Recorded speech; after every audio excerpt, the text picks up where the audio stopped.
আবার একটা ব্লগে ওয়েলকাম তোমাদের। তা বলেছিলাম যে সানডে কাজে যাব, সেই জন্য সকালবেলা বাড়ি থেকে বেরিয়ে গেলাম। এখন বাজে সকাল 9:30, বেরিয়ে পড়লাম। একদম ওদের বাড়িতে পৌঁছে গেলাম। যেটা গিয়ে চোখে পড়লো, কিছু বাচ্চা জঙ্গলের মধ্যে কি করছে। যাই হোক, ওদের অতটা গুরুত্ব না দিয়ে আমি সামনের দিকে এগিয়ে গেলাম। কিন্তু হঠাৎ করে ভাবলাম যে না, বাচ্চাগুলো কি করছে, চলো যাওয়া যাক, তো একটু দেখা যাক যে কি করছে। তো গিয়ে জানতে পারলাম এবং দেখতেও পারলাম যে তারা ডাক পাখি বলে ধরবে, মানে বুঝতে পারছো তো, ডাক পাখি ধরে সেই ডাক পাখি পুষবে বা খাবে। যাই হোক, সেগুলো অতিক্রম করে একদম প্যান্ডেলের ভিতরে পৌঁছে গেলাম। আজকে অন্নপ্রাশন। আর অন্নপ্রাশন তোমরা জানোই, আগের ভিডিওতে তোমরা খেয়াল করেছো বা বা আমি বলেছি যে আজকে সম্পূর্ণ নিরামিষ। যে ভোগ আগের দিন যে জল তুলে রেখেছিল, আজকে ভোগ নিবেদন হবে। তা ভোগ নিবেদন হতে গেলে কীর্তনের প্রয়োজন, কীর্তন হবে, ভোগ ভাঙবে, সমস্ত কিছু হবে। এখানে ব্যাংক পার্টি উপস্থিত চলে এসছে। তো চলো, আমাকে এবার তারা ভিতরের দিকে নিয়ে যাচ্ছে, কারণ সকালবেলা আমাকে না খাইয়ে তারা ছাড়বে না। এবং আমি গিয়েছি বাড়ি থেকে 10টার সময়, তবুও জোর জার করে আমাকে কয়েকটা খাইয়ে দিল। তো আজকে এখন হবে বাচ্চাকে স্নান করাবে। ওই যে যার আজকে অন্নপ্রাশন, বিশ্বরূপ, তাকে স্নান করাবে। এই যে এ হলো দেবাশিস, বিশ্বরূপের বাবা।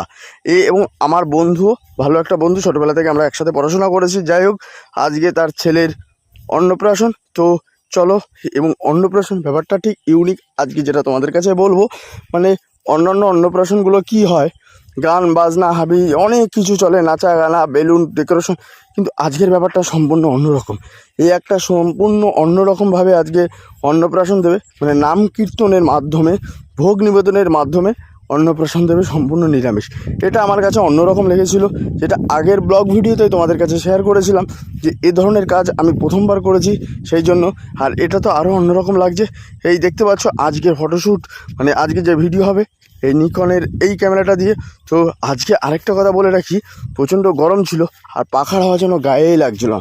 যে পরিমাণে গরম ছিল, মানে সত্যি কথা বলতে টেম্পারেচার প্রায় 40-এর উপরে ছিল, চারিদিক ঢাকা ছিল, আর বাইরে তেমন কোনো হাওয়ার কোনো পূর্বাভাসও নেই।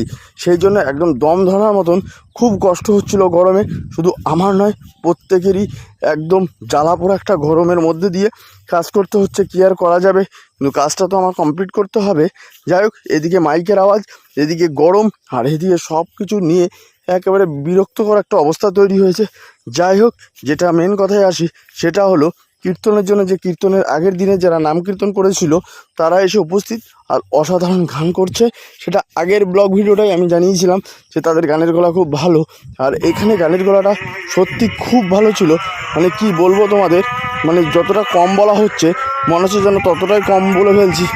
অসাধারণ গানের গলা, খুব সুন্দর গানের গলা, মানে আমার তো বেশ ভালো লেগেছে। আশা করি তোমাদেরও মনে হয় ভালো লাগবে, কারণ কৃষ্ণর যে বলার যে স্টাইল বা মানে গলার অনবদ্য, সেটা তো ভাষায় প্রকাশ করা যায় না। বা ফিল তোমরা যারা যারা করতে পারছো, আশা করি হয়তো বুঝতে পারছো যে কত সুন্দরভাবে তারা গান করছে। যাই হোক, এইরকম গান চলতেই থাকবে, কারণ ওই যে ভোগ নিবেদন করতে গেলে ঘন্টা 2-3 গান চলবে। যেটা জানতে পারলাম, ঠিক হয়তো 4টে 4:30 দিকে এই ভোগটা, মানে ভোগ ঠাকুরের থেকে যেটা হয় ভোগ নিবেদন করবে। যাই হোক, এখানে কীর্তন চলছে জোর কদমে। তা এই যে দাদা বা ভাই, এ খুব ভালো সুন্দর করে গান করছে। আর এখানে চলছে সেই তিলক পর্ব, মানে যারা যারা কীর্তন করছে তাদের এরকম ফুল দিয়ে তিলক দিচ্ছে। তা এখানে মাইকম্যান এবং সবাই গান শুনছে। আর এখানে যারা গুসাইনি আছে, মানে গুসাইনি বড় মা, তারা সবাই উপস্থিত ছিল। তাদের বাড়ির লোক পা ধুয়ে দিচ্ছে, এবং আমাকে যেই কীর্তনের মানে তিলক পর্ব হয় সেটাও আমাকে দিয়ে দিয়েছে। মানে অ্যাকচুয়ালি আজকে আমিও তাদের সাথে কীর্তন করব, ভিডিও করব, এবং তোমাদের কাছে সেটাও শেয়ার করব। মানে ব্যাপারটা ঠিক এরকম দাঁড়িয়েছে। যাই হোক, ফার্স্ট টাইম এরকম কোথাও কাজে গিয়ে কীর্তনের ফোঁটা নিয়ে কাজ করছি। এটা আমার কাছে প্রথমবারের মতন একটা সুন্দর একটা এক্সপিরিয়েন্স, তাই তোমাদের কাছে শেয়ার করলাম। তোমাদের কীরকম লাগছে অবশ্যই কমেন্ট সেকশানে জানাতে ভুলো না। তোমরা কে কে কীর্তন ভালোবাসো বা কীর্তন দেখতে বা করতে ভালোবাসো, অবশ্যই মতামত জানিও। তো এখানে দেখতে পাচ্ছ একজন সুন্দর নাচ করছে। ব্যাপারটা হচ্ছে যখন একদম শেষের দিকে যায়, গানের মাধ্যমে, ছন্দের মাধ্যমে, মানে গানের মাধ্যমে সমস্ত কিছু করছে। মানে বুঝতে পারছো, এই যে ধূপকাঠি নেওয়া, এই যে গামছা আরতি করা, এগুলো সব গানের মাধ্যমে তুলে ধরছে। এগুলো মন থেকে নয়, গান, একদিকে গান চলছে, একদিকে সুন্দরভাবে ইনি নিবেদনগুলো করছে। আর এখানে নাচ দেখলেই বুঝতে পারছো যে কত সুন্দরভাবে নাচ করছে। সত্যি কথা বলতে গাইস, কীর্তন খুব জমে উঠেছিল, সুন্দর হচ্ছিল, সেই জন্য এত সুন্দরভাবে সবাই আরতি নাচের মতন নাচ করছে।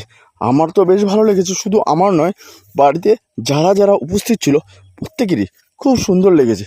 কারণ এরকম কীর্তন খুব আমি কমই দেখেছি যে অন্নপ্রাশনে কীর্তন হলে এত সুন্দর লোক জমায়েত হয়। তাই বুঝতেই পারছো কীর্তনটা খুবই ভালো ছিল। আর যাই হোক, একদম কীর্তন এবার শেষের দিকে। এবার ভোগের যে ব্যাপারটা হয়, মানে এই যে দেখতে পাচ্ছ গুসাই ভোগের ওখানে চলে গেছে, তার মানে ভোগ এখনই দেওয়া হবে।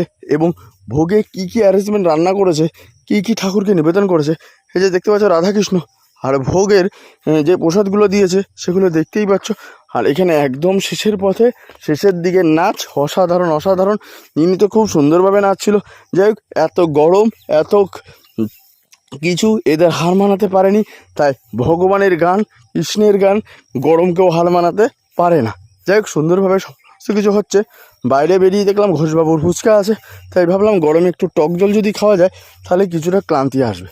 আর ওই যে সারা বাড়ি জুড়ে তেমন টেবিল পাখা ছিল না, স্ট্যান্ড পাখা, তাই বাইরে একটা স্ট্যান্ড পাখা পাওয়াতে এখানে সেই বিশাল পরিমাণে ভিড়, মানে কি বলবো ওই স্ট্যান্ড পাখা হওয়ার জন্য। আর দুপুরে আমি খেতে বসে বললাম যে বিশ্বরূপের অন্নপ্রাশন মেনু কার্ড সম্পূর্ণ নিরামিষ। বেশ, কারণ এই গরমে আমিষ হলে পারা যেত না। যাই হোক, নিরামিষ বেশ একটা বেটার অপশান দিয়েছে, সম্পূর্ণ নিরামিষ, বেশ ভালোই লাগছিলো খেতে। যাই হোক, খাওয়া দাওয়ায় বসে পড়লাম, টেবিলে বসে পড়লাম। যাই হোক, খাওয়া দাওয়া পুরো কমপ্লিট, একদম নিরামিষের খাবার, সুন্দর খাবার খেয়েছি।